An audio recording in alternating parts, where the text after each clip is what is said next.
It's very good news indeed that the Fresh Expressions initiative is taking root across the Atlantic as well as here in the United Kingdom.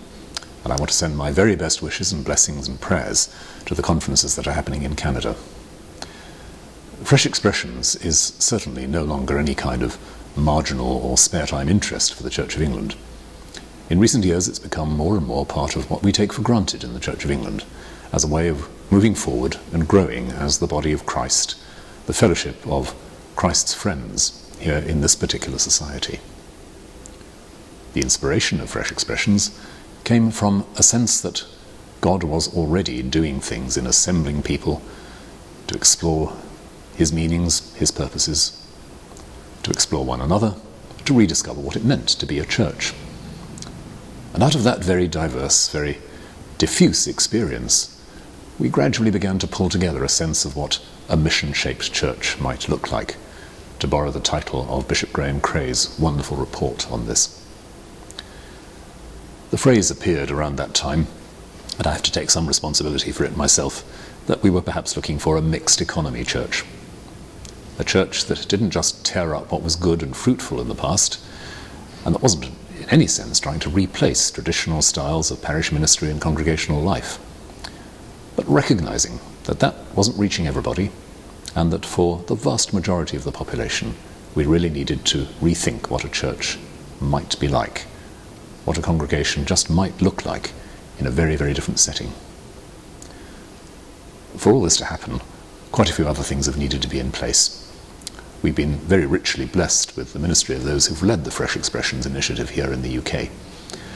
And that's been generously supported by private donors and generously owned by the church itself.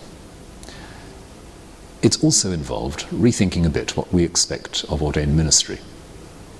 Because for these new styles of church life to flourish, we need something of a new style of ordained ministry.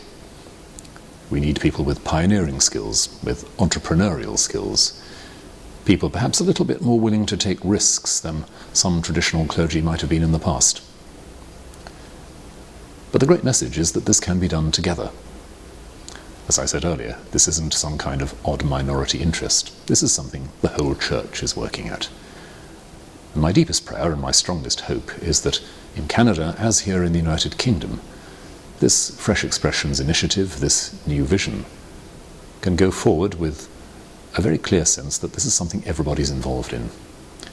Whether you favour, whether you feel at home with inherited styles of church life and worship, or whether you're looking for something a bit different, it's the same church, it's the same gospel, it's the same Lord. So we have to learn from each other, we have to give each other space and time, we have to celebrate each other.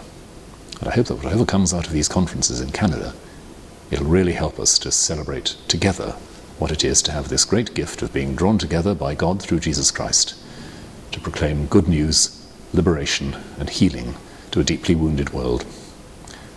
So once again, I send my prayers and my blessings. I wish you very well in these conferences, and I'm delighted to know that this vision is taking root in Canada as it has here.